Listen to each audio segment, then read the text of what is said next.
If you've never heard of the terms legal fiction or straw man, then what you're about to learn is something that sounds so astonishing that it couldn't possibly be true. If I were to tell you that paying your tax, getting a driver's license, registering your car, paying fines, and attending court are all optional and that you are conned into agreeing with them, what would you think? It has been said that you need to know that you're in a cage before you can escape from that cage. Let's look into how you're being tricked and how your power is being hidden from you. Ah, the government. It loves you and wants to keep you safe and well. It even wants to make paying taxes, fines, and court costs easier for you.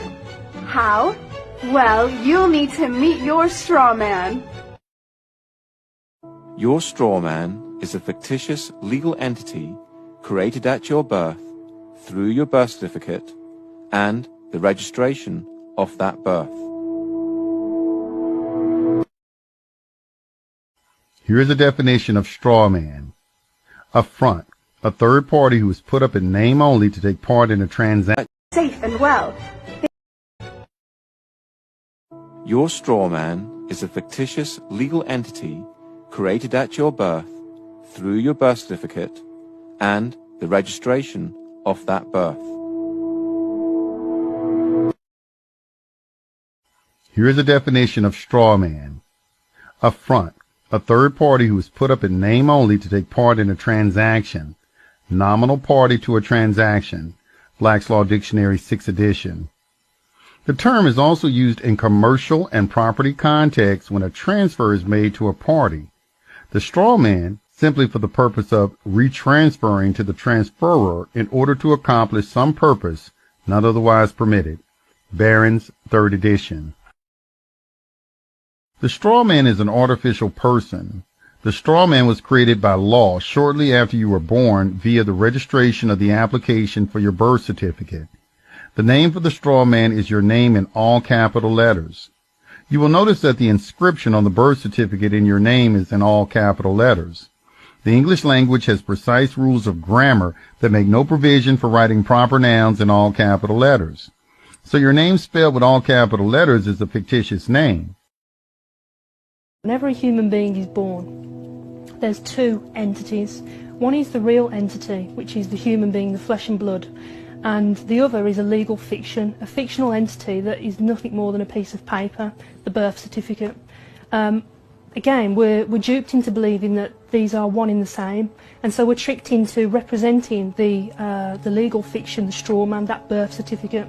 So when people get fines and things like that, it's actually consulting the legal fiction, the non-existent entity, the corporate entity that is owned by corporations. You have any interactions with the bureaucracy, okay? They're not interacting with you, they're actually interacting with your legal fiction, because they can't deal with a flesh and blood human. Yeah, they have to deal with another corporation.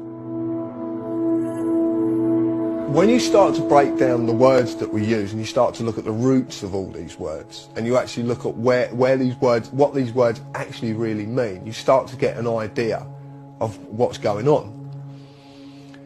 The word corporation is very, very specific, because it's corporation, it's dead speak. So a corporation is something that's dead. It's an entity that exists only in a legal framework. It doesn't exist in any other framework at all. It only becomes an entity through legal mechanisms and legal means. In essence, when you were born and far too young to understand, a company with your name was created through your birth certificate. When your parents registered your birth, they actually created a company and handed ownership of that company and you over to the state. It is important to remember that your parents were tricked and had no idea this was happening.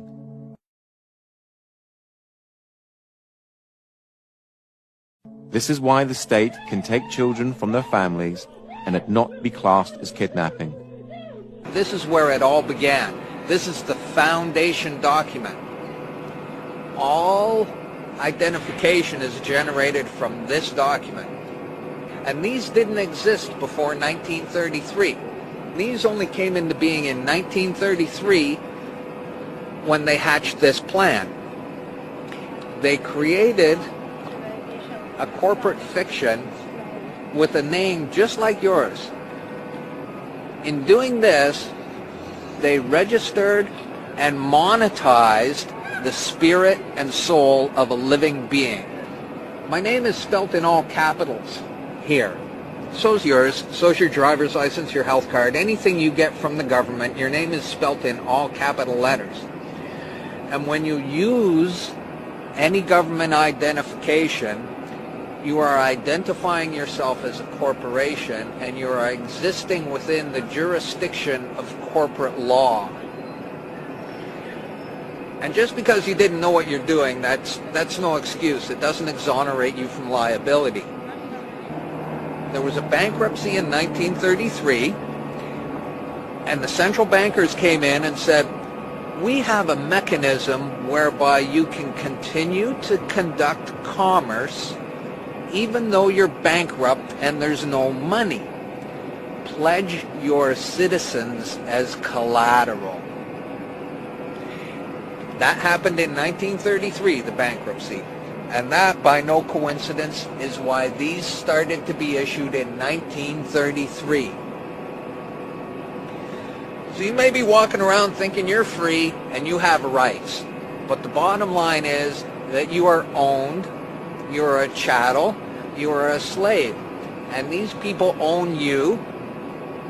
And that's why they can do things to you against your will. Because you comply.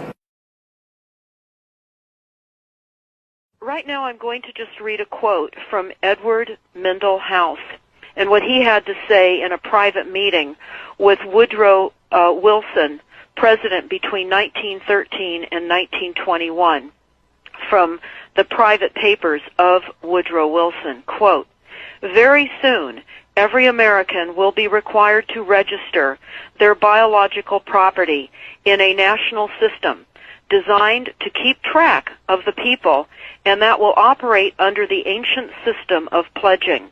By such methodology, we can compel people to submit to our agenda, which will affect our security as chargeback for our fiat paper currency. Every American will be forced to register or suffer not being able to work and earn a living. They will be our chattel, and we will hold the security interest over them forever by operation of law merchant under the scheme of secured transactions. Americans, by unknowingly or unwittingly delivered the bills of lading to us, will be rendered bankrupt and insolvent, forever to remain economic slaves through taxation secured by their pledges.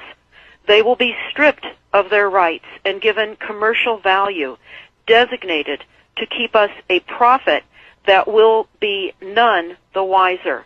For not one man in a million could ever figure out our plans, and if by accident one or two would figure it out, we have in our arsenal plausible deniability. After all, this is the only logical way to fund government, by floating liens and debt to the registrants in the form of benefits and pledges. This will inevitably reap us huge profits beyond our wildest of expectations and leave every American a contributor to this fraud, which we will call social insurance. Without realizing it, every American will insure us for any loss we may incur, and in this manner, every American will unknowingly be our servant, however begrudgingly.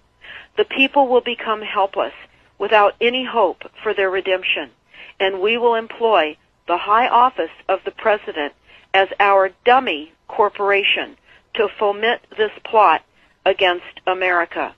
Having established plausible deniability even if people become enlightened that they had a remedy and pursued it, the attorneys, judges, and legislators could claim that they did not understand the people's claims, especially if the technical requirements for achieving it were not followed pursuant to statutory requirements.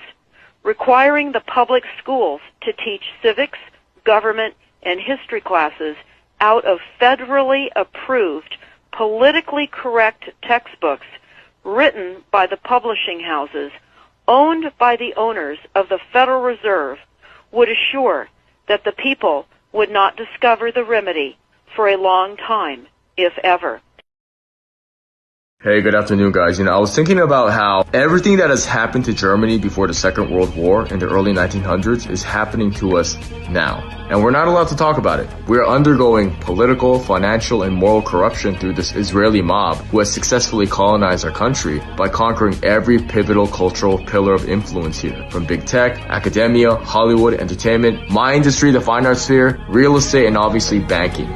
That's 6% of the US population who rejects Christianity, running the infrastructure of 80 to 90% of the narrative. In the 1930s, Berlin was an absolute degenerate cesspool of boys in drag, being prostituted and castrated, spearheaded by Magnus Hirschfeld and the other psychologists behind the Institute of Sexual Sciences, which was bankrolled by the same Jewish mob that continues to peddle pornography and wide-scale revisionism onto all of our classics that denote any semblance of proper masculine and feminine archetypal roles.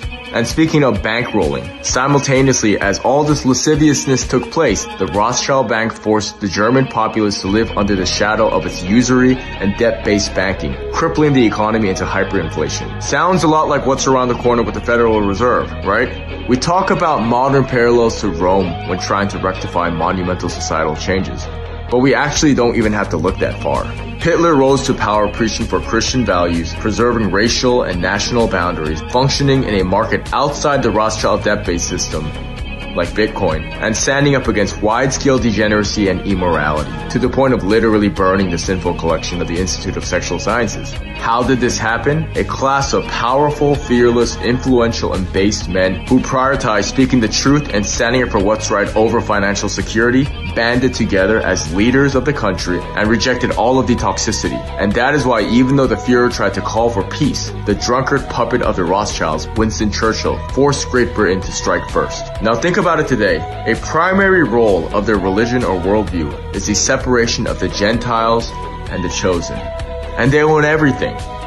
They tell you what to wear, what to